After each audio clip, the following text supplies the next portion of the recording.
Thank you, Sue, and welcome to everyone from around the world. I am honored and thrilled to be kicking off 2021 with our first public webinar for the Institute of Coaching.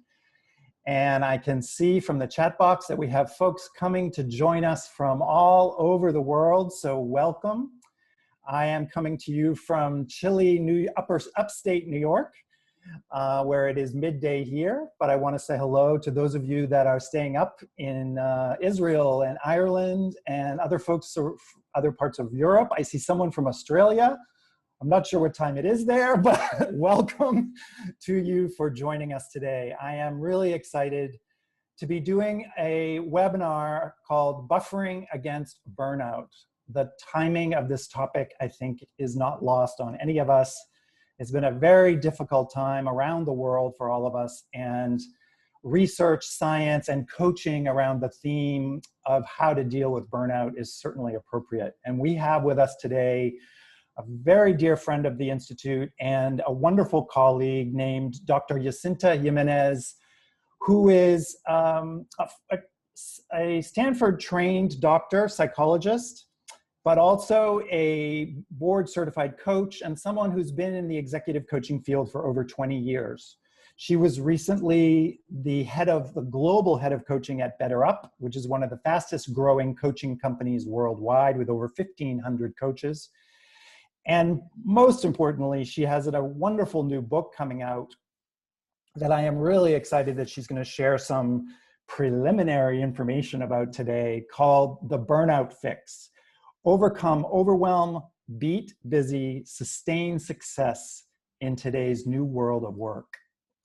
So I am really excited that Dr. Jimenez is here with us today.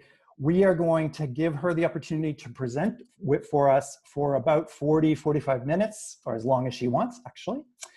And I would encourage you throughout her presentation to, as Sue said, to put your questions in the Q&A box, because I'm going to read them and try to pick out as many of the good ones that we can work with later when we have plenty of time for dialogue. I also just want to mention that because many people asked this question, we will not be sharing the slides from this presentation directly with the participants. But as Sue mentioned, the presentation itself will be available on our public website, most likely within a couple of days. So I encourage you, if you'd like to follow up, watch the video again, or get reconnected to some of the specific information, that you go to our website, instituteofcoaching.org, where you'll be able to get the video and reconnect with the information from the presentation. So with that, I am super excited to turn it over to Jacinta. Welcome. Great to see you. Thank you so much for the intro, Jeff. I am so delighted to be here. This is my first talk of 2021, and I couldn't think of a better place to start talking about burnout than with coaches. I always think of coaches, I say to coach communities and different places where I work with coaches, that you are my people, very empathic, service-oriented people who want to make change in the world. And so I am absolutely thrilled to be talking about a very timely topic, the topic of burnout. So I wanted to start by grounding us in the facts and in the reality of workplace stress and burnout, and what it looks like right now and how it's showing up for folks. Modern day work life is presenting us with just unrelenting demands, and then you add in work, health, personal things on top of that. It's no wonder people are feeling perpetually overwhelmed. And this has huge implications for individual teams and organizations, but I'll stop talking. I'm going to let the numbers speak for themselves. So I pulled a range of numbers pre-COVID and then one post-COVID, and I have another slide too about COVID since COVID's hit. But I wanted to pull kind of a range. You'll see, I'll go through these stats with you, but I wanted to pull a range that looks at job stress, burnout, and mental health. And the reason I'm bringing up all of these things is because when our psychological resources, our inner resources that we pull from to thrive and survive through hardship or adversity get taxed, that can set the stage for burnout. So you'll see a variety of pieces that I talk about through these stats. So the first one is from Udemy. It's a survey of 1,000 individuals an external survey, and it found that 60% of employees report being stressed all or most of the time at work. Again, this is before COVID even hit. Deloitte, a large survey looked at, again, it was an external facing survey, found that 77 of respondents have experienced burnout on their current job, 77. And then Gallup did a poll, again, pre-COVID, of nearly 7,500 full-time employees, and they reported feeling burned out at work very often or always. Like, this is, for me personally, as a psychologist and a coach, I'm like, this is not okay. And this is all before COVID. And then now that COVID's hit, Gallup just did a poll, and this is for America's ratings, but I know we have a global audience. So the next slide will talk globally what that looks like. America's ratings, this Gallup one was done December 7th, so just recently. Our ratings of our own mental health has dropped to the lowest point since the survey began 2 decades ago. So it's having really difficult and significant impact on our psychological resources. And I don't think this will be surprising to any of you either. Globally, so this is from the International Committee for the Red Cross, the ICRC, psychological stress has increased since COVID-19 hit. 51% of adults perceive that COVID-19 has negatively affected their mental health. And 2/3 across 7 countries agree that taking care of both mental and physical health has become more important now than before the COVID-19 crisis. So this is a global phenomenon. And I think the staggering, the thing that makes me concerned is the staggering statistic that extensive workplace stress accounts for 120,000 deaths. And this is for the US economy, but work-related stress is estimated to cost the US economy up to $300 billion annually due to absenteeism, turnover, diminished productivity, medical, legal, and insurance costs. And this is for job stress. Burnout is estimated to account for up to 190 billion. So this is very, very serious, and so serious that in May 2019, so again, before COVID even hit, the World Health Organization recognized burnout in their ICD-11. So the ICD is the International Classification of Diseases. It's the 11th edition. And they recognize burnout as a syndrome conceptualized as resulting from chronic workplace stress that has not been successfully managed. It is recognized as an occupational phenomenon. So burnout does not discriminate. It crosses industries, it crosses cultures, and it is becoming a problem. And then we had the onset of COVID, and it's becoming worse as we're seeing throughout media attention and news stories, and probably with our clients and even with ourselves. So I think, however, so I talked about the stats, but I want to go into the feeling of burnout, because I'm someone who has been burned out before. Not only have I worked with clients, but I've gone through my own burnout story. And I think Christina Maslach, she is the pioneering researcher on burnout. She's probably interviewed the most people ever you could interview who've experienced burnout, because she does a lot of qualitative research. And so she's been in the trenches, in the front lines, sitting with people who've burned out. And I think she captures the significance of burnout in this quote. She describes it as, it represents an erosion in values, dignity, spirit, and will, an erosion of the human soul. And that is such a powerful but accurate description. It is not just, oh, I'm stressed and I feel overwhelmed. It's really, really serious. And it's, for me as a coach, it is extremely heartbreaking to see people, some people who are the most engaged people in their work, find themselves floundering along their way to making an impact on the world because of burnout. In my desire in writing my book and just doing work around coaching for burnout is to not have people, really great humans who want to make an impact on the world, have to experience this feeling of an erosion of their soul or their vitality or their health or well-being. So burnout is something that is something that we should not take lightly. And like anything dangerous or insidious, we need to build out protective buffers against it. This is not a nice to have. It's not something to do in reaction to burnout. It's something we need to be doing proactively in our new world of work. The final thing I want to say before I get into my 3 R's is that, the tricky thing is about burnout is the more you become entrenched in burnout, the harder it is to escape burnout. So if you have prolonged stress or your psychological resources are taxed, as we've seen in these statistics, you find yourself having more difficulty dealing with problems on the job.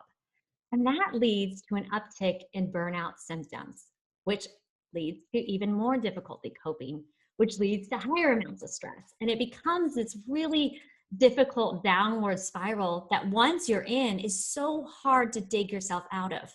So if you're able to buffer against it, recognize it, respond, and replenish proactively and help our clients do this, we're going to be so much better off than trying to address it at a point where our psychological resources are, eroded down to, barely anything.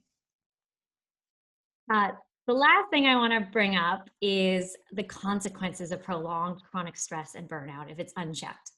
This is my attempt at summarizing a plethora of different research that has linked chronic stress and burnout to ailments. So it has been linked to excessive fatigue, insomnia, high blood pressure, vulnerability to illness, mood disorders, increased mistakes and accidents on the job, decreased productivity, and again, like Christina Maslach talked about, an overall loss of vitality. So I know I started off this presentation pretty heavy. I'm like, people are stressed. We have COVID, 120 deaths, economy, costs, but there is a silver lining. And I really believe there is a silver lining to this. And that is that people are no longer willing to idly accept chronic workplace stress as part of being a modern day working human being. In fact, the Global Talent Trends Survey has found 1 out of 2 employees want to see greater focus on well-being at their company. I often say to my clients, I'm like, if we could say it's business, it's not personal, but work is personal. Humans are at the heart and soul of every organization. And if you're going to spend one of your most valuable resources, your time and your precious energy, spending a significant amount of your waking lives at work, you deserve to feel well, vital, and healthy while doing it. So I think this is the silver lining to all of this, that companies are going, okay, we need to listen to our employees, and leaders are starting to understand how vital it is to invest proactively in their employees' health and well-being. So with all that said, I could not be more excited to share with you kind of 3 components that I work with clients and to buffer against burnout. So the first one is recognize. How to recognize burnout and what exactly is burnout to recognize it. Because the sooner we can catch burnout, the sooner we can do something about it with more psychological reserves and inner resources. The second one is respond. How do you respond to burnout in the most efficacious way possible? And then the third one is replenish. This is the one that I get most excited about. This is what my book focuses on the most. How do we actively replenish ourselves so that we never find ourselves going into the quote unquote red zone in terms of inner resources and vitality and energy and just overall well-being. So let's dive in. So the first one, recognize, is tied to the myth. I think there's a misnomer that burnout is easy to detect.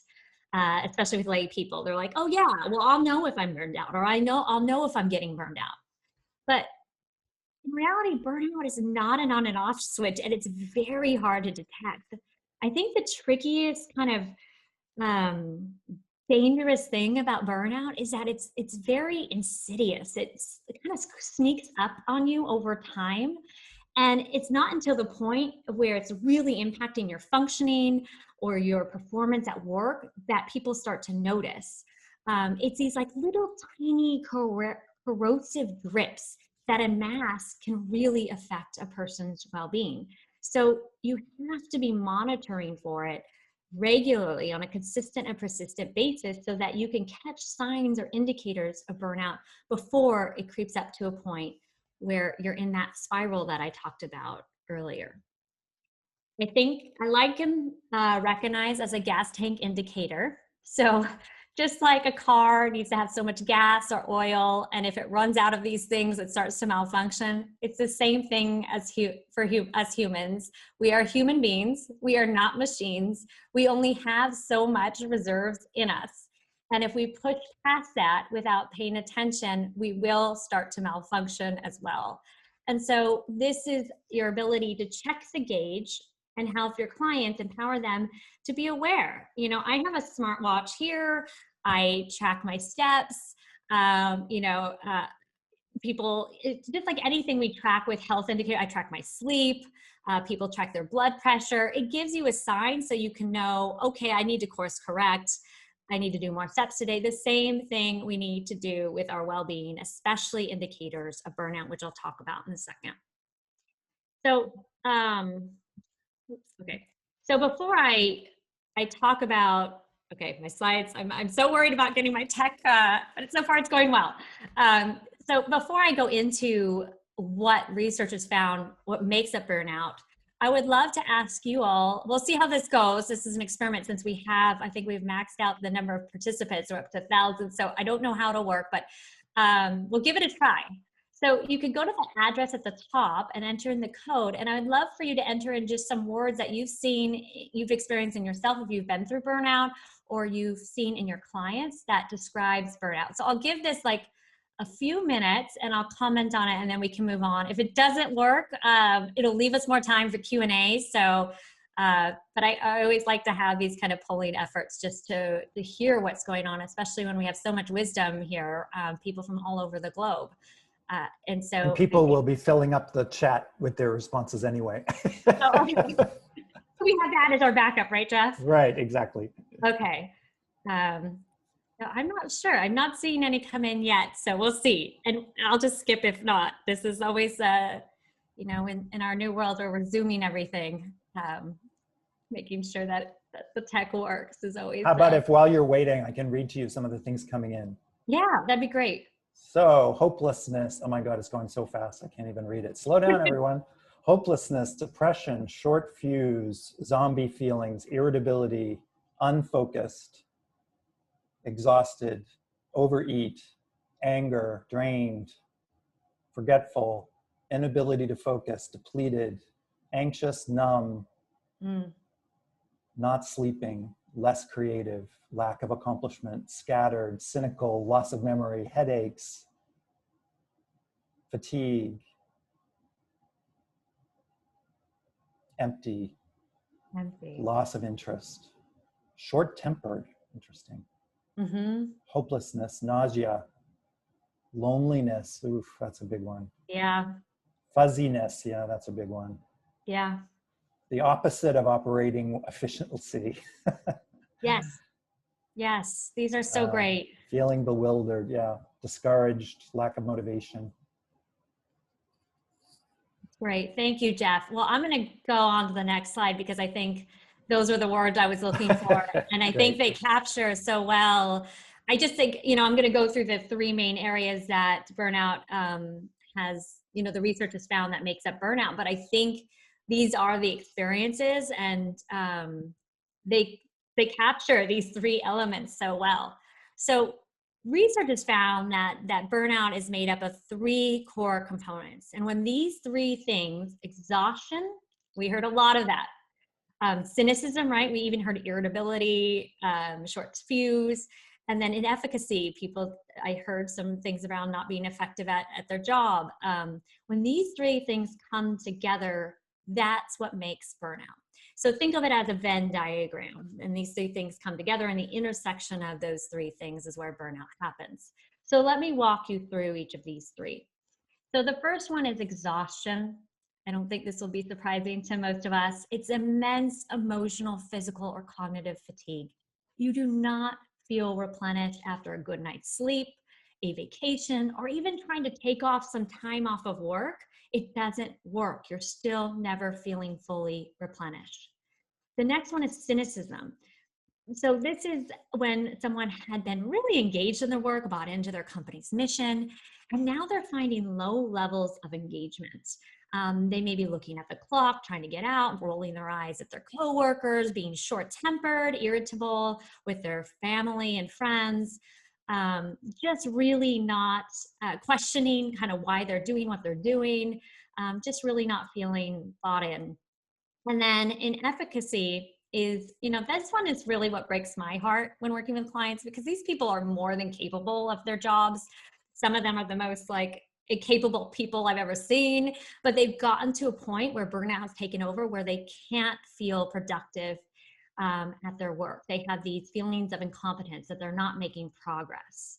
And so I just want to give you some statements so you can pay attention, because these are kind of the statements to look for in your clients that kind of represent if they're feeling exhaustion or cynicism or inefficacy. And I want to note, before I give you these example kind of statements to keep an eye out for, that everyone has a distinct burnout profile. So they're not going to have the same levels of exhaustion, cynicism, and efficacy. Sometimes you'll see more exhaustion in someone and a little bit of cynicism and a lot of inefficacy, and you'll see a different profile. So it's important to really pay attention to know where your client's at. I know here in Silicon Valley, I work with a lot of tech people, and I see a lot of cynicism often, where it gets to the point like, why are we doing this? How are we taking care of information? Is this values aligned for me?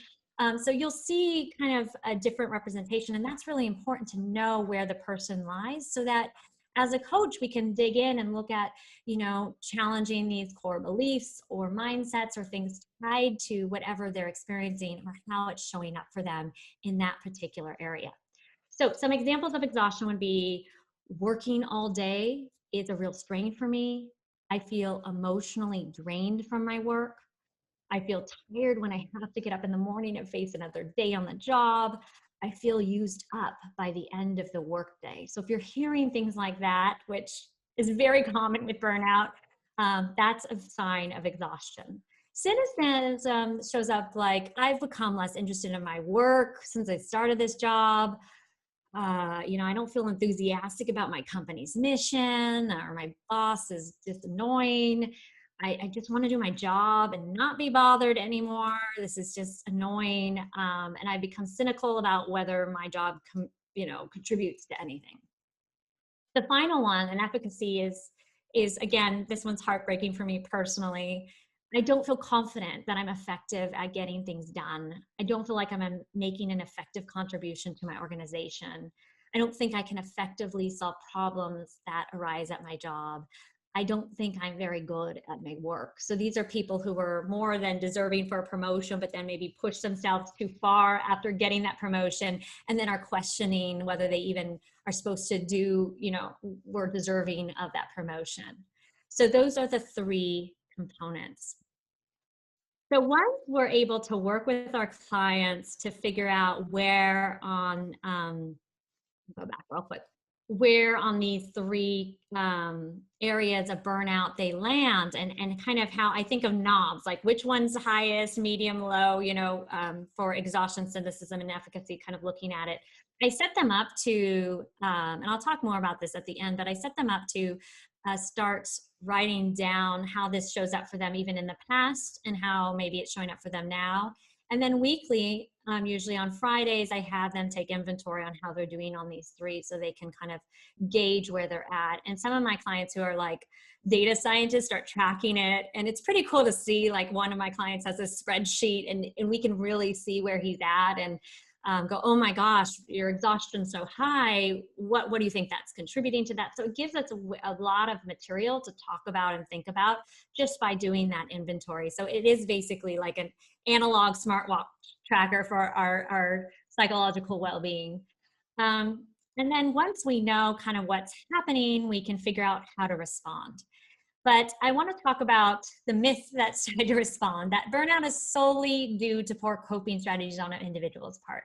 I think there's a big misnomer that burnout is just due to overwork, and that individuals who are workaholics and work too hard burn out. And that's what it is. Burnout's just exhaustion from overwork. And I'm like, no, hold on a minute. Burnout is so much more complicated than just overwork. Overwork is a big part of it, and personality does play a role, but there's so many other variables that cause burnout. And if we are familiar with these variables and can work with our clients to define what precisely is contributing to the burnout, we're going to be able to be much more effective in coming up with solutions or ideas to solve what's contributing to their burnout.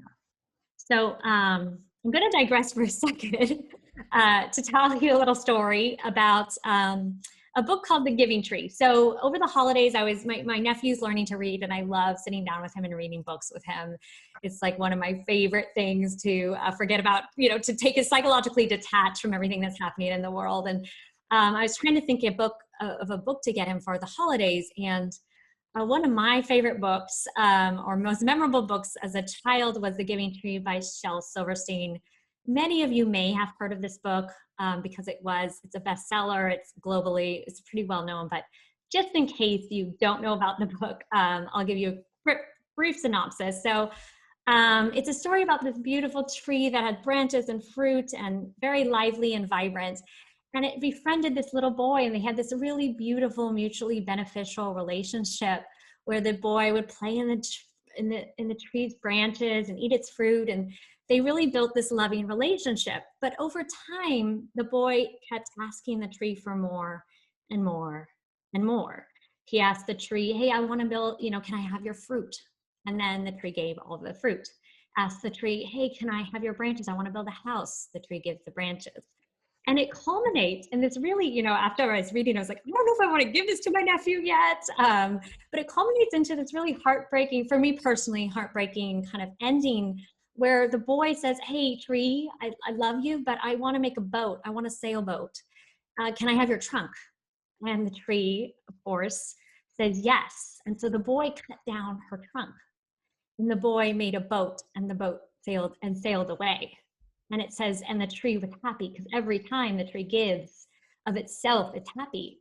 But in the very end, I hadn't noticed this before, but now going back, it says, but not really. And I thought this was so powerful because for me, burnout's on my mind. And so, of course, I think of this story as the ultimate projective assessment in some ways, because it can have so many different meanings. And someone who's trained in Rorschach, I even have like a Rorschach Andy Warhol behind me. I was like so curious, but my own feeling about it was this trunk represented kind of what burnout feels like to a lot of people I've worked with. They were these trees with vibrant fruit and branches and life, and then they become like a shell of themselves.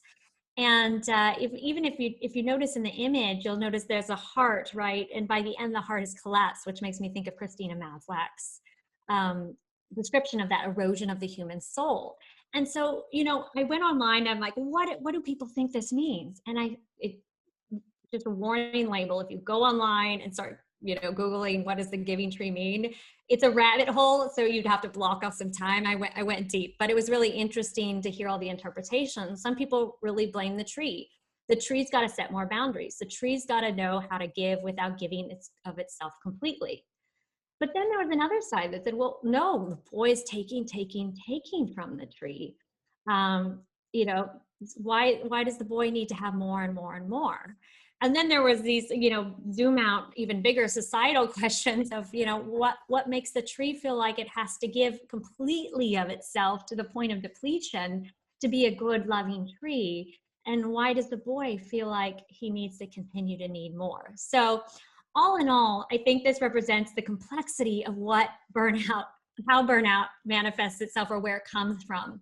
It happens from a combination of factors. Yes, individual choices based on mindsets and habits do influence, or personality factors do influence a person's level or propensity for burnout.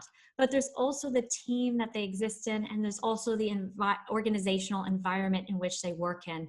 You cannot look at a person without looking at the organization or the system they exist in. Likewise, you cannot look at a system or an organization without understanding the people that make up that system.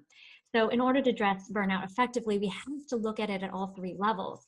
And then we have to also consider these larger societal mental models of stress that all of this is operating in.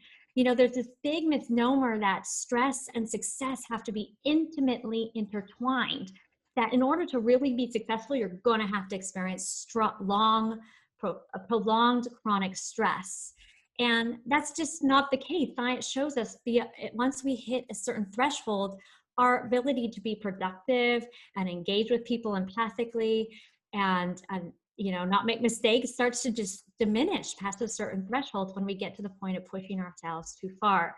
So I really think it's important to not just blame the individual. That, you know, Edward Deming says a great quote, "A bad system will beat a good person anytime." So it really matters to look at all three levels when thinking about burnout.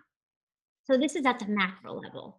But when you zoom in to the individual level, the research shows us that burnout is a result of a mismatch between the nature of our work and our capacities as human beings. So when our work is asking us to do more than what we can do as humans, and on a variety of levels, not just effort, but our values, our community, all these pieces, which I'll talk about in a second, it becomes out of whack. And when that mismatch happens, that's when burnout, the conditions for burnout are going to be really ripe. You know, again, I'm going to say it, you'll probably hear me say it a third time. We are human beings, not machines. And so we have to lean into our capacities as humans. We are not superheroes. And if we neglect to invest in building out our inner psychological resources, or what I call our core capabilities that have allowed us to survive as a species for centuries, you know, how we think, how we act, how we relate to others, how we manage our emotions, how we take care of ourselves physically, we are going to find that work, the nature of our work, is going to outweigh that more and more and more. And I think this quote from Michael Gungor sums it up so perfectly. Burnout is what happens when you try to avoid being human for too long. We have to build out our capacities as humans. I don't think it's necessarily about work-life balance as it is work-humanness balance. So taking care of our core pieces of being human. And I'll talk more about that in a second, but it's really about things that, you know, again, have allowed us to exist and thrive as a species. So there's actually, so I want to talk a little bit more about these 6 mismatches, because I think there's an umbrella understanding of the causes of burnout as being workload. So people just work too hard and they burn out. And that's not necessarily the case. There's actually 6 things, 6 mismatches between our job and our capacities as humans that lead to burnout. So I'm going to walk you through each of these. The first one is a mismatch in values. If your values and your personal goals are not aligned with the organization, or you joined an organization that you are really bought into, and then you find that your boss or your manager or the organization is making choices that are not aligned with that, that's going to cause psychological distress and eventually can lead to burnout. I think an extreme example of this is Theranos. So if any of you have read Bad Blood or followed the story of Theranos, there was a chief scientist, Ian Gibbons. And just to give you background on Theranos, it's a technology company that was infamous for its false claims to have devised blood tests with needing only a very small amount of blood to perform a variety of tests. And Gibbons' job was to set benchmarks for these devices that were in line with industry standards. But as we know, Theranos was not meeting those standards, and he was getting very, very frustrated with this. It was very much out of line with his values. And it caused him an immense, if you've read Bad Blood, an immense amount of emotional distress. So much so that he ended up taking his life the night before he was supposed to testify in a lawsuit about the company's technology. obviously that's an extreme example, but just to show that it wasn't that he was overworking, it was a mismatch in values for him. The next one is fairness. So this is inequity in work pay, inappropriate handling of promotions or evaluations, and poor dispute resolution processes. So I think, I see this a lot with working moms, that, the motherhood penalty, where there's a bias where people think that mothers are less dedicated to their jobs because they're mothers than childless employees or employees who, or male employees, which is just not true. And so if there's a mismatch in feeling of fairness, that's going to take a toll, again, on our feelings of our psychological resources. Workload, we know about when our tasked with a huge workload and we're not given the appropriate resources to do our job. And that can be resources in a variety of ways. It could be executive sponsorship. It can be people, like just not having enough human capital on the team.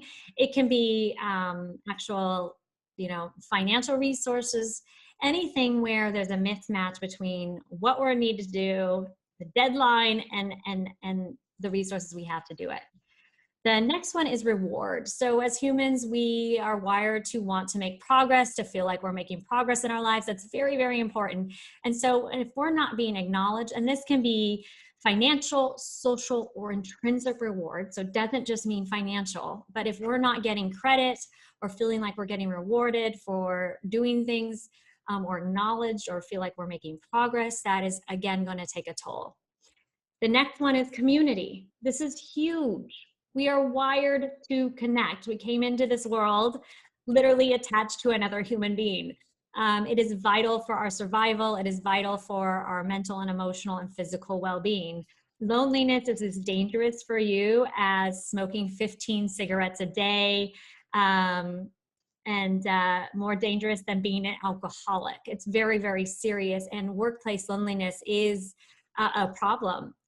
And if we find a breakdown in our community, or if it's a caustic work environment, or we feel like we are very lonely in our work, we don't have a friend at work that we can confide in, that can take a toll because we spend so much of our time at work. We need to feel like we belong. And I think this really resonates for underrepresented people, people of color who don't feel like there's much representation, that they're the only one of them in their workplace, which is pretty heavy. And again, can tax their psychological resources. And then the last one is control. So not given the appropriate level of responsibility or having access to the tools needed to do your job well. Significant, right? Micromanagement is, in my opinion, a recipe for learned helplessness. So I'm sure many of you know what learned helplessness is, but I'll just go over it really quickly. So the term was coined in 1967 by Marty Seligman and Stephen Meyer, and they were looking at conducting research on animal behaviors of giving shocks to dogs. And they found that dogs that learned that they couldn't escape the shock gave up trying to even escape it, even when conditions to escape the shock were then later introduced, where the dog could just jump over a barrier and escape it. They didn't even try. So in essence, uncontrollable events adversely affect motivation significantly. If you can't predict or influence what's going to happen to you, you're going to give up, and that's going to hurt morale and create stress. So burnout is much more complicated than just overworking to the point of exhaustion. It can happen from all these 6 factors, and your job as a coach is to work with your client to figure out which of these 6, or is there a combination of a few of them that are contributing to their experience of burnout. And the same with organizations. Where on their employee experience are you finding one of these mismatches? What are your employees talking about the most? Because the more precise you can get with what's happening or what's causing the burnout, the more efficacious you can be in responding to it. Basically, you can figure out, okay, it's because of this, which allows me to evaluate my options. And you can work with your client to go, okay, what are our options then? What can you do about this now that we know kind of what it's coming from? And then how can we seek support around this specific area? Is it going to your HR? Is it talking to other folks? Is it about reaching out to your manager and having a one-on-one about this? There's just many different strategies that can come from figuring out where on these 6 mismatches burnout is coming from. So that empowers your client to strategically manage work based on those unique mismatches. So I just want to walk through quickly some ways that, through coaching, you could strategically manage these mismatches on an individual level. Obviously, there's many different pathways to address these. But so if they're having a conflict in values, you can work with them to determine whether their organization is moving forward in a direction that aligns with them. If it's fairness, working with your client to help set clear boundaries and stay true to their principles. If it's workload, helping them focus on work that aligns with their strengths and interests as much as possible so they don't get the helper's hangover that the research has found around giving. If it's reward, how do they build in a sense of meaningfulness or track their progress? If it's community, how do you help encourage them to engage in group activities or consider mentoring or something where they can build out a sense of community? And if it's control and they can't leave their job or they can't talk to their boss, or, this is just one example. So there's many different pathways to address control, but helping them figure out how to build out an internal locus of control to understand what is in their control that they can manage. And it can take so many different ways than just going, hey, you're burned out, talk to your manager about overwork. If they can even go to their manager and say, hey, I'm feeling X, Y, and Z because of this, here's what I propose, that's going to be a lot more powerful and efficacious than simply just saying, I'm burned out, I'm overworking. So in essence, the more granular you can get with identifying the specific cause of the mismatch, the more precise your response can be, and the more precise your client's response can be. And that's incredibly empowering. It's the same thing as emotions, right? The more we can get granular with what we're feeling, the more effective we can be in responding to it. Same exact thing with burnout. It is not an umbrella of just overwork and tired and exhausted. That is a piece, but there's other variables that may be contributing to those feelings of exhaustion, inefficacy, and cynicism. So we are down to the final R, which is replenish. So this is based on the myth that stress is bad for you. We hear a lot of things like, oh, stress. And I even started the presentation with chronic workplace stress. So stress actually isn't bad. Stress is actually needed. In small doses, it creates growth and enhanced performance. So just like we lift weights and we stress our muscles and then they have time to recover, we get stronger. It's the same thing. We're actually, from an evolutionary perspective, wired to have small doses of stress. The real culprit is chronic stress without recovery. That's when we enter into the danger zone. And unfortunately, that is so easy to have, that can happen so easily in our modern day work life, where we are, quite frankly, always on and connected and can always be working. Going back to what I was saying about how evolutionarily speaking, we are wired to have stress in small doses. I'll talk a little bit about that really quickly, just to give you some more foundation around that. So, as a species, in order to survive, if we were walking out, let's say I'm walking in the woods and a bear comes out of the woods, what happens is my nervous system turns on, specifically my sympathetic nervous system, and it either it fights, flight, which is run away or do something, or hopefully not freeze. And so let's say I escape the bear, then my nervous system recovers and I'm okay. But we are not experiencing that. We are constantly feeling stressed, and that is really, really dangerous. That can have significant consequences, which I talked about in the very beginning of the presentation. So something I say, this is a mantra I infuse in my clients and everywhere I go: when you stress, you must rest. If we can counterbalance nervous system activation and stress with recovery, we are going to be much better off. So even after this presentation, so I'm not negatively stressed. I'm stressed because I'm performing, like my nervous system's definitely activated, because your body doesn't know the difference between excited stress, anchor stress, joy stress, pumped up stress. Either way, it's stressing your nervous system. So after this, I blocked off 20 minutes to go outside. I'm lucky I'm in California, and walk around and sit in nature and let my nervous system recover. And by doing that, I'm counterbalancing chronic stress with rest.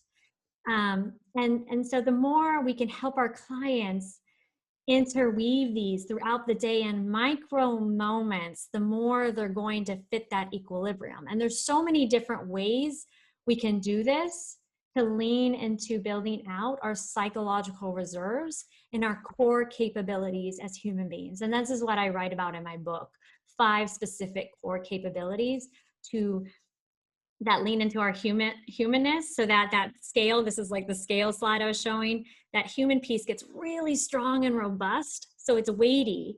And so even the nature of our work pulls on it, we have a lot there to counterbalance.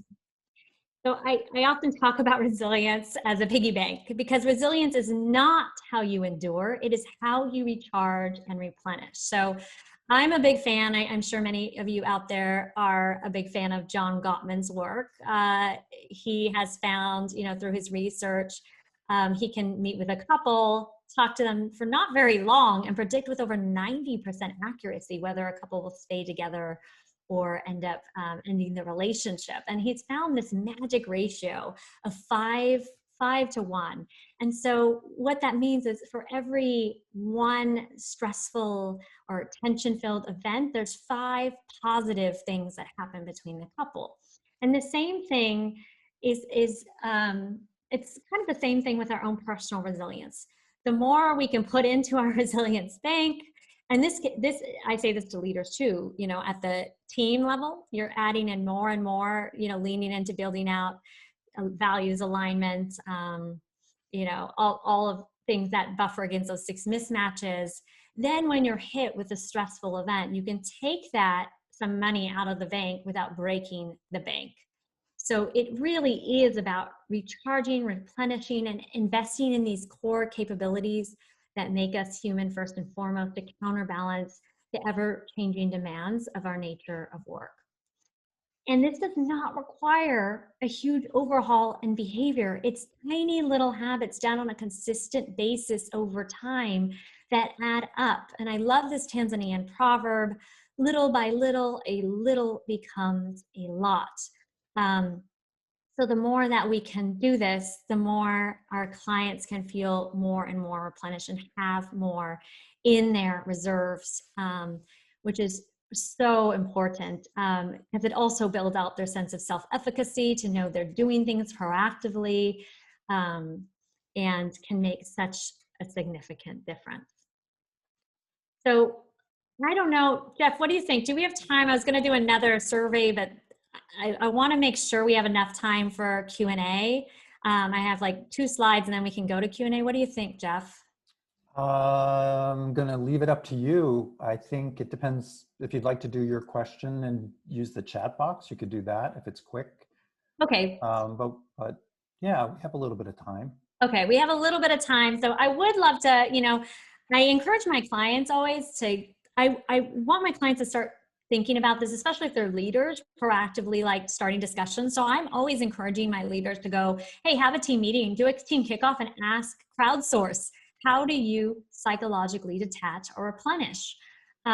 Because everyone is so unique and they have unique ideas and cultures and work situations. So I would love to crowdsource from all of you. What are little micro behaviors that you recommend or use to psychologically detach or replenish? So please enter those into the chat, because it seems like this code situation is not working as well. And then Jeff, if you could read them, I'd love to hear what folks come up with as well. Yeah, it's great. This works really well, except it goes so fast. You guys bear with me because my readings, oh my God, I wish I could read faster. Okay, deep journaling, nature walk, connect with friends, meditate, knit, hug your pets, make sure you laugh, pray, get in flow in your garden, use specific spaces where you feel energized, consistent sleep, Spend time with children. Make tea, hot baths with lavender. Oh, I like that one. Have chats with people that mean something to you. Spend time with your dog, bubble bath, yoga, meditate, express gratitude. 20-minute naps. That's a good one. Spend time journaling, writing. Make sure you watch some comedy, not all serious. Read a book, listen to good music. Make sure you move. Someone wrote drink beer. Someone wrote read Jeff's book. I'm not going to say that one out loud. Let's see. Eat chocolate. Watch more webinars. I think we're starting to get to the humor side of the barrel, Jacinta. So you get the idea. No, this is great. And the reason I wanted to ask all of you is because I think it's important to start making it a norm for people to talk about these things in the workplace so that it's not just up to the person to figure out what to do. And I think it's a trial and error. With my clients, it's definitely a trial and error. I mean, in my book, I have actually 15 different science-backed ways to replenish, and I call it like your periodic table. I present it as a periodic table of elements for a resilient life, and people can think of these as different compounds, and they can mix and match different things. So maybe it's seeking solitude, or maybe it's breathing for calm to hack the nervous system, or maybe it's setting rules for their technology, all kinds of different ways. And it's so important to have it personalized, but it's also important to keep talking about it and refine. And then once your client has set kind of a set of micro resilience kind of behaviors or replenishment behaviors, I encourage them to have it as a menu of options. So when they're in the moment, they have, and I actually, in my book, break it down, micro replenishment, and then mega replenishment, and then macro replenishment. So you can look at it in different ways. So if they only have 5 minutes, there's their menu for 5-minute replenishment options. There's the menu for 1 day replenishment options. There's a menu for a week-long replenishment option. So they have a menu of choices so that it's not up to them to figure out what to do. And then that 5 minutes is gone, and they could have used it to replenish or recharge versus endure. So thanks for offering those. I love them all. I wish we could dig in more. So there you have it. It's the 3 R's. Recognize, again, making sure you recognize, having your clients actively monitor for burnout, and then look at what are the factors that are contributing to it. Then how it's showing up for them. Are they more exhausted? Or are they more cynical? Or are they more feeling ineffective? What is it looking like for them? And addressing that up front and keeping that front of mind. And then responding, based on the 6 mismatches, what they can do. So you're getting really granular with the response.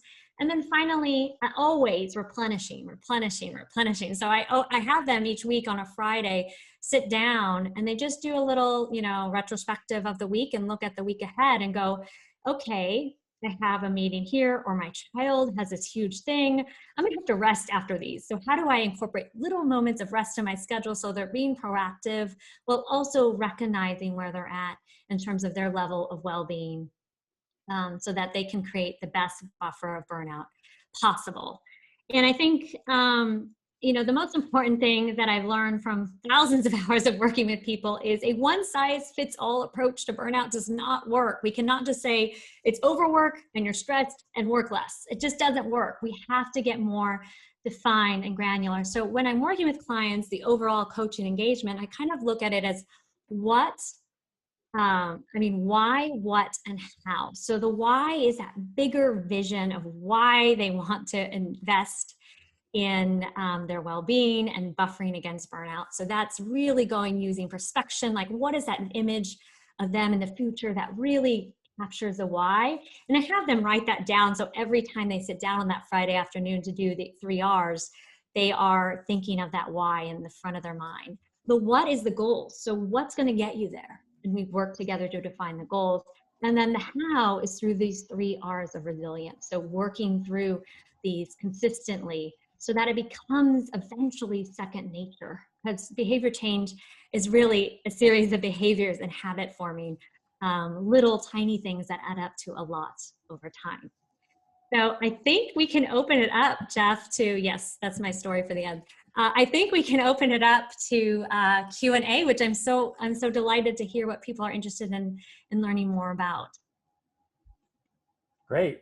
Then I'll come back and join you. And I just want to say preliminary thank you. Really awesome content. And I know I really enjoyed it. And I did my best to both listen to you, multitask, and also try to keep in touch with as many questions as I could. And obviously, this is a subject that is really intriguing and interesting to everyone. So I'm going to preface my dive into the questions by saying that there's absolutely no way I'm going to get to all these questions. So bear with me, everyone. But the good news is that we will keep the list of all the Q&A. And we do have, if you didn't put anonymous, if you actually put your name, we have all the names and all the questions. So Jacinta, we will send this to you. And some of these questions can be answered very easily. Some of them may require a little more dialogue, but at least there'll be an opportunity if you want to follow up with folks. Great. So I just want, for folks who don't get their question asked, I don't want you to feel like there's not another option. I'd like to start with a question that came up right at the very beginning that I thought was really interesting, which is whether or not the term burnout itself can be problematic for some of your clients. Like, oh my gosh, I appreciate this question yeah, so I thought it was a much. good one. Like, it's just delightful question because it's something I struggle with. I think it's been, people have these mental models of the world of how they make sense of the world. And I think burnout, unfortunately, has had a branding issue in that it's really, people don't think it's very serious. Oh, they're burned out. It's a personal weakness, when it's like, no, the foremost researcher is calling it an erosion of the human soul. They think it's just from overworking and workaholism, and part of it could be that, but there's also organizational reasons, as I showed in the 6 mismatches.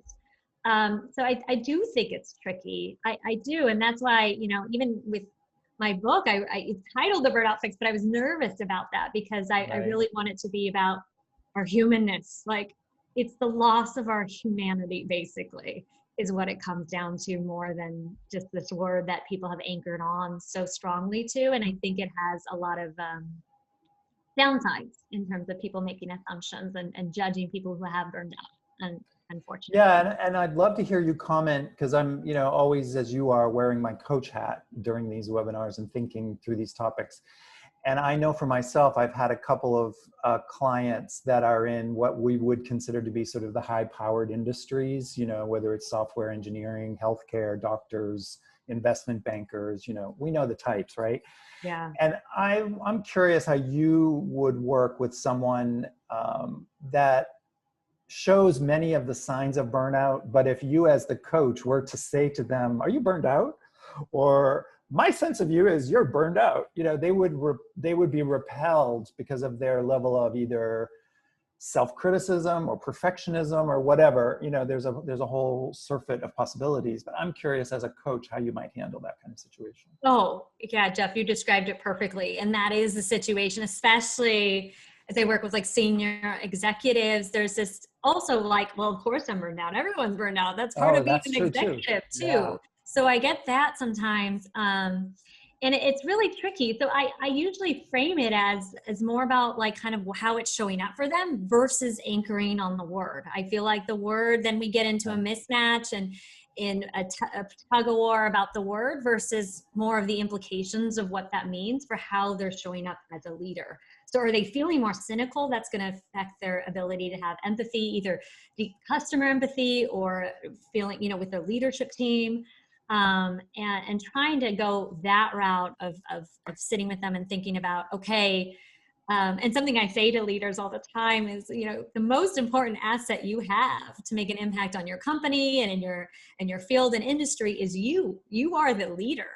And if you fail to invest in yourself, you run the risk of damaging the very tool that you need to help your entire organization and value chain be effective. So we need, you know, you are the core thing. It's you, it's not the work. It's really you at those levels, especially. Yeah.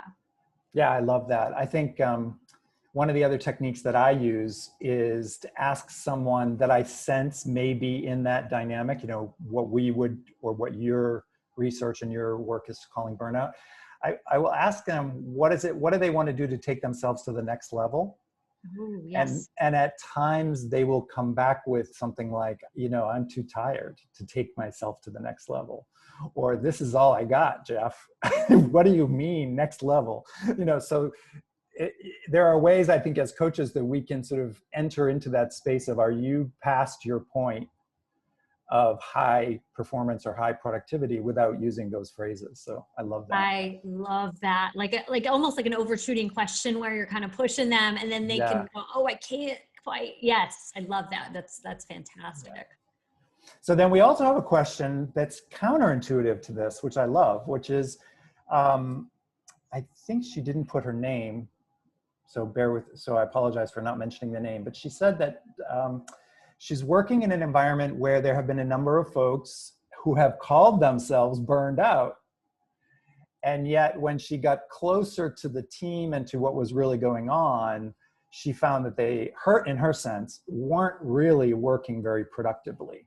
And that they, in fact, were being less efficient with their time. And that, you know, the burnout phrase can sometimes be a cover-up for actually not doing the work or not being at their best. So I'm curious how, as a coach, you might engage with that dynamic. Yeah. Oh man. I've seen this as well. Like, these are fantastic questions because I've seen this as well, where it becomes this blanket, like not excuse, but explanation for why people are struggling. And yes, burnout can be one, but there's so many other reasons why someone may not be performing. And I think it's asking some pretty important questions about motivation. So basically, I look at two dimensions. I'll ask some open questions and really dig in about their willingness to change, or or whether they believe their ability to change. Those two things are different. So sometimes they can be really willing to change, which, you know, in these cases, definitely not. They're like, no, I'm just burned out. Then I'll focus on that. But some people, you know, are, you know, really able to change, but not willing to do the work. And so figuring out the why behind that and going in with the team to have some really deep, frank discussions about where they lie on their level of motivation. Sometimes it takes some education too, but it's a great question because I've seen that before. It becomes like this blanket. I've seen things, you know, coming out like millennials are the burnout. And I'm like, no, burnout's been across every generation. It's been a problem since it was first identified in the 1970s. So it's easy to anchor on burnout, but it's something that's really serious. And so I don't want it to become diluted in its seriousness by people claiming it quickly. And maybe it's from they're misinformed. It's hard to know. So that's why I like to go into the why and looking at particularly willing and able. I love that. I think that in those situations where I've seen something similar, more often than not, what comes up are some of the dimensions that you mentioned in your presentation, which are their values, for example, that they may not be so much burned out as they're in the wrong job, right? Mm-hmm. There's like a mismatch between what they signed up for and what they're being asked to do. And so then their malaise sets in or demotivation sets in. And it doesn't mean they're not creative or innovative or hardworking, but it may be that there's a broader job crafting dynamic. Mm-hmm. And then it gets labeled burnout when it's actually not so much anyone's fault or the fault of the person. So yeah, I appreciate that, because you have to dig underneath as a coach to find out what's really going on. Yeah, I've seen that, Jeff, also with control, right? They don't have the control, and so they're getting learned helplessness. So their motivation's going down, but they don't have the exhaustion, cynicism, and efficacy to the levels that require for burnout. Yeah. Yeah, so it's like you see some of the symptoms, but it's not quite to the point where it's really justified to use the terminology. So Lori's Pretzman asked a wonderful question that's kind of along these lines, which I think we can all relate to as coaches, which is, you know, you're as a coach going in and you're looking at the broader system, and you can see, I would imagine, she doesn't mention, but I would imagine like in a healthcare environment or one of those real top tech firms, and you want to support the client to avoid burnout, but what about the entire organization? What if the whole place or the culture of the organization, you're not coaching, as she says, I'm not able to coach the whole organization. So what can I do as a coach?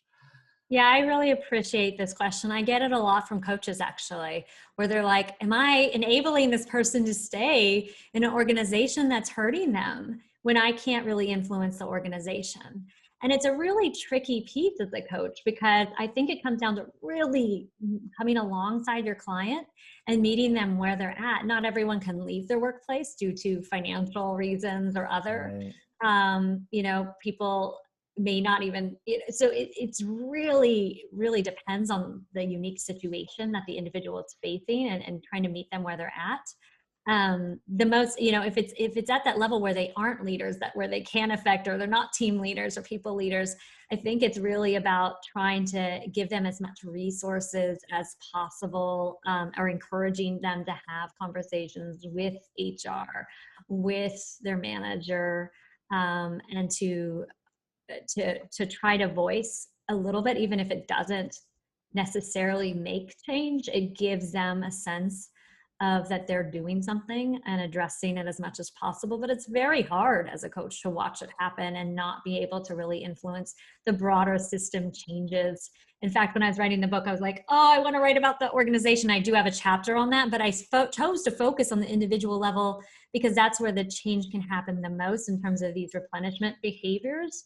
Because organizational changes, we all know, is so slow going. I'm hoping that, again, that silver lining is that it can change, and that, you know, if we're working with leaders, especially of divisions, business units, or even of organizations, that can go a long way as well. Yeah, I love actually that part of your book. I was privileged to get an early copy of it. So I think it was really valuable that you included sort of this multi-tiered approach, because even though at the end of the day, as coaches, we do work on an individual level, right, to help and support that individual work effectively to overcome whatever's in the barriers are in their space for that may be causing burnout for them individually. They do work within a context. Mm-hmm. I'm curious, what tips do you have for interacting with the HR department or with senior leaders? A couple of people are asking that question, like, you know, sometimes it's HR, sometimes it's C-suite. I don't, you know, it depends on the organization. But do you have any tips for ways we can influence or have conversations with those important people? Yes, I think if it's possible, you know, find allies or find other people. You don't have to go it alone. That's why I like ERG, you know, employee resource groups, because they can come together and note things that are going on in the organization. And then I think this is where the 6 mismatches of the getting really granular help tremendously, to be like, hey, I'm feeling X, Y, and Z because of this. And this is how, you know, and presenting a potential solution or something as well, versus just saying, I'm overworked, I'm burned out, I'm exhausted, help me, either to your manager, but just getting, again, very granular with those pieces. But I do think it's really nice to have a group, or even just a support group. You know, I think it is so important when it comes to burnout, especially if we're feeling a breakdown in community or feel like we're experiencing it alone. It's really nice to find others who want to actually do something and figure out how to empower the organization to be aware. I think employees, honestly, maybe I'm overly optimistic, but I really truly believe they care, especially in the tech world. They just don't know what to do about it. So I'm hoping the book will help to address the 6 burnout, the 6 mismatches through kind of looking at the employee experience. But I think they want solutions. They want to know what could change. I feel it, especially with the onset of COVID. That's what I'm hearing from a lot of leaders. Yeah, no, I completely agree. And it's definitely what I'm hearing from many of my clients. So I think that what I love about your answer is this focus on looking, seeking, and maybe developing community within the organizations. You know, we, like the misnomer of burnout, we have a tendency to get caught up in the word community, meaning external community, like who's my neighbor or which church do I belong to or whatever, which is certainly appropriate. But what you're pointing to is also there are opportunities to build a sense of community inside the organization. And I know when I started working with my book, which is totally in alignment with yours around, agility and resilience and new types of leadership capabilities, one of the things that was really interesting was to watch organizations bring little groups of people together. And then sometimes the HR person was invited or another executive from another group, and they would start to have discussions and they realize, hey, you know what, we're all in this boat together. So to your point about where you can build coalitions, and you also mentioned loneliness, right? People tend to feel isolated. And so where we can help or where they can feel empowered to bring people together, even in small groups or invite, I have one client who is kind of in this burnout situation, and he will often say, oh, the HR people are so far off, like not only physically far off, but sort of distant, they're alien. But then he got engaged in a diversity and inclusion, initiative. And all of a sudden the HR people were there. And he was like, oh, they're real people. There's Mary and Sue and Jacinta. And it's like, yeah, they're real human beings and they really do care. And so, where you can find those collectives, I think is really, really valuable. Absolutely. Absolutely. And in my book, when I talk about kind of for the organizational level of how to solve for burnout, I have them kind of like encourage people to look through the employee experience and look for the mismatches. But then a huge piece of building is going with deep customer empathy with your employees being your customers, sitting down and having focus groups and bringing people in to collaborate. And the more that can happen, the more I think people will be able to voice really good solutions, because solutions are usually built from the people who need it most. So your voice is so important in shaping the culture to prevent other people from having to endure burnout or that experience as well. Yeah, because I mean, if you think about just this little brainstorm that you did on the webinar, and people were giving hundreds of wonderful little suggestions, and if you did that as a coach with your client, with a team, they would come up with all sorts of wonderful solutions for how they could make themselves feel better, have more resilience, have maybe more joy in their work. So I totally agree. And on those lines, maybe one question that you haven't touched on too deeply in our last few minutes would be to dive a little bit into the pandemic dynamic, because, part of what's exacerbated, and you said this at the outset of the situation with burnout, has been the social distancing, the fact that we're now like, I can't see you, I can't come and visit you and have a coffee. So people do feel more isolated, and it's totally understandable. So as a coach and as a scientist, any tips that you have or thoughts that you have about how to, move through this obviously challenging time that's not finished? Yes. Oh, I'm happy we're touching on this. It's something I've been thinking about a lot. When COVID hit, I instinctively reached for my phone to call my family, and as much as I was told to stay away from my family, I wanted to run towards them, because that's what we're wired to do. And we're being told to go against our human instincts of connection in a time of crisis, which is really tough. And I think one of the biggest, most worrisome aspect of responding to COVID is that isolation and disconnection. And I've been thinking a lot, I'm such a huge fan of Barbara Fredrickson and positivity resonance, and thinking about how we can still feel connected to ourselves and others, and leaning into ways to do that. So, one way is to, I like Kristen Neff's self-compassion, right? I am telling everyone, like, it's okay to not be okay, to have compassionate conversations with oneself, to really normalize that we have not gone through this. This is scary, it's unprecedented, and to really channel the self-compassion at this point, that there is no perfect way to navigate this. And then I think the other thing is, it sounds so soft, but there's such robust science behind loving kindness meditation, because it's about getting away from our self-focus. And the researchers found that self-focus is tied to negativity, negative feelings, negative affect.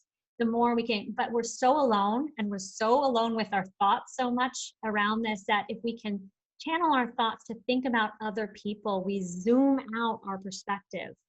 and we become more balanced in how we're seeing the world, and we look at it from this macro level. So it's really about sitting down and thinking about, you know, may I feel safe, may I feel loved, may I feel healthy, may I be well, and then holding people that you love or care about in your mind and saying that. And I know it sounds so soft but kumbaya or something, but the research, they put people in MRIs. It's true.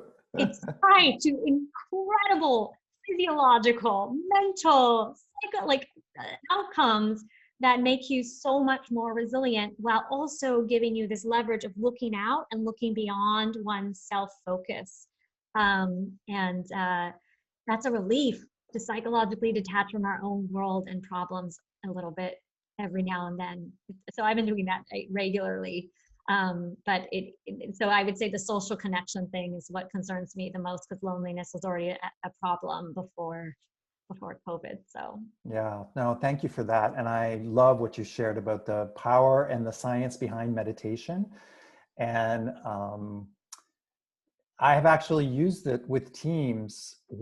And just to give all of the coaches out there some optimism about what's possible, you know, and you may have found this too, Jacinta, is that I have been asked more recently in the last couple of years to include a little meditation or a talk about mindfulness in a workshop with groups. And I was invited by an investment bank where these folks, and it was a global group of over 100 leaders, and they wanted, at 7 o'clock in the morning, they wanted a little session on mindfulness. And I said to them, in line with exactly what you're pointing out, I said, I'm happy to do a talk on mindfulness, but only if you're willing to actually practice a little bit of mindfulness. And the head of HR said, I don't know if they'll do that. And I said, well, you know, I'm not going to just talk about mindfulness, because it's not a concept, it's an experience. And, you know, punchline, they loved it. They loved it. They were like, wow, just 2 minutes of silence in a room with 100 people was so powerful. And let's talk about what that brought up for us. I mean, it shifted the whole energy. So yes, totally behind you. I'm so glad you brought that up. And yeah. I say to all the coaches out there, if you get an opportunity, go for it. It definitely works. And it's been proven it's not soft at all. It is core, right? Yes, and it allows us to tap into our shared common humanity, which is so easy to forget about when we feel like we're machines and working all the time. It brings us back to feeling human. Yeah, beautifully said. So with that, I know you wanted to take a few minutes toward the end to share a little personal story, and then we want to give some information about the book release. So why don't we wrap up our questions? And I'm sorry, there are really quite a few more great questions. But there were such great questions too. Really. We will send you the list. So everyone, we will send Jacinta the list of questions. Great. Yeah. Thank you for giving me, Jeff, some time. I always want to end my talks with stories. I feel like stories are so important, and bringing home the message. If there's anything I want you to take away from this would be tied to the story. And also I wanted to do it because it's kind of a parallel process. I'm talking about leaning into our humanity, and I want to share a personal story to show my humanity in this as well. So this story involves the Dalai Lama, hence the picture. So when I started and meditation, it's like that question just weaved so perfectly into the end of this. So when I was first starting my meditation practice, I would get up every morning at 6 a.m. on the dot and sit for 60 minutes. And my meditations felt weighty and important as much as my practice. That was until I got to see, luckily, blessed to see the Dalai Lama speak. And on the day of the event, I remember waiting to get in line into the auditorium, and there was this talk of, oh my gosh, you know, what are we going to talk about? There was this seriousness that filled the room in the auditorium. And they started it off with a meditation. So the auditorium just went silent as they started it. And I held my prayer beads in my hand, and I started focusing on my breath. And far into the meditation, I started to hear this little effervescent giggle ring out through the auditorium. And I'm like, who would be laughing during a meditation? And then I was like, oh gosh, no non-judgment, bring it back to the moment. And then shortly after, they told us to open our eyes. And the first thing that came into focus was the Dalai Lama. And he was sitting there giggling. It was the Dalai Lama that was giggling. And he had the most beautiful, joyous grand smile strewn across his face. And instead of giving a somber prayer or some deep word of wisdom, he literally joked about having jet lag and having almost fallen asleep during the meditation. And I was so taken aback by that moment that it was probably the most important thing I took away from that day and perhaps that entire decade of life. That even the wisest of us, the Dalai Lama, even the ones with the most, perhaps the most responsibility of all of us, can find a way to live and teach and lead with their joy, but most importantly, their humanity, while they make an important impact on the world. Serious work does not and should not rob you of your health, your vitality, or your well-being. Rather, we need both to do great work in the world. If we feel more human, if we feel more peaceful inside, in turn, we project that out into everything we do. We show up to our communities, our families, our organizations, our customers better. Everyone benefits. And I think if we can help, and I think I'm so excited to be here with all of you today because I think coaches can be so influential in helping people make that cognitive shift to realize that these things aren't at odds with each other. If anything, we need this stuff to be at our best. At my community keynote at ICF Converge in Washington, D.C., I said, great coaches don't motivate their clients. Great coaches spark the motivation that already exists inside their clients. And this, I'm going to get a little emotional because I'm so passionate about this and I'm feeling a lot of conviction and passion. This is our chance as a holistic global community of coaches. If each of us are working with our clients to spark this change, I think in mass we can make some really big shifts that need to happen in the wake of such a hard year for so many people around the world. And so this is definitely a mission, a passion for me, but I just also feeling a lot of gratitude for coaches in particular. I really feel like at scale, we can create significant change that needs to happen because in order to survive and thrive in our new world of work, the people we work with need to learn how to build out a set of core resilience capabilities or they are not going to thrive and flourish. And the world will be so much better off if we're able to help make this shift and help equip our people and our clients with these skills. So I'm just, I needed to show motion. I think Susan David, dear Susan David would be proud of me for showing that we can have emotion and label That's it right. and sit with it and honor of coaching in general. So thank you for bearing with me with that moment, but it's just really important to me. So I'm really grateful for all of you and tuning in and taking the time out of your valuable schedule to learn about this and help your clients in the best way possible. So I'll stop there. Thank you. Well, thank you. And I'm also very deeply touched.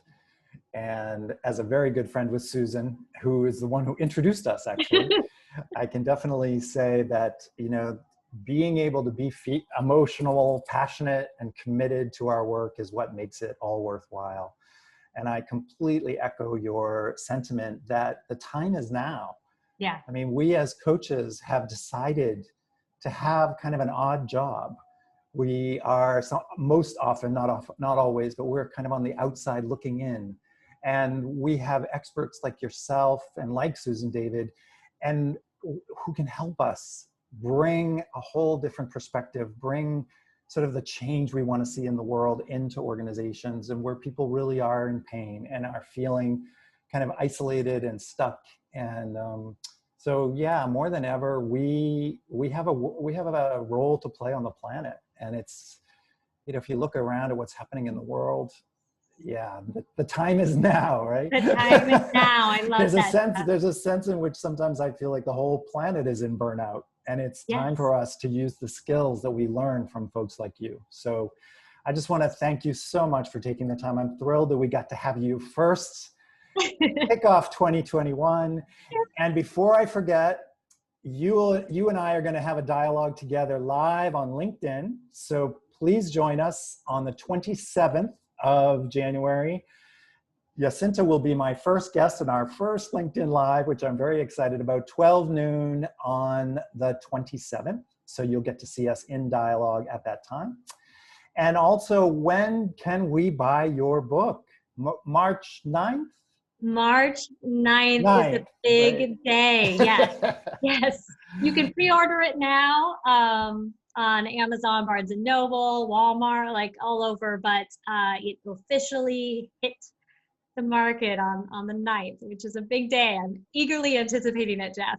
Eagerly. So am I. I'm very excited. I'm very honored that I think one of my quotes is on your book, and that Yes, I've had an so opportunity to read it in advance, and it pairs really well with mine. So they are totally aligned. You know, you're bringing such an amazing evidence-based focus on this particular area around performance and resilience.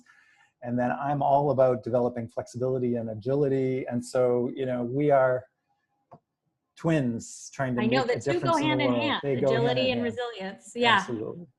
So anyway, I want to thank you again for joining us. Thank all of you from around the world for taking the time out of your day or your evening or whatever time of day it is. We really, really appreciate it.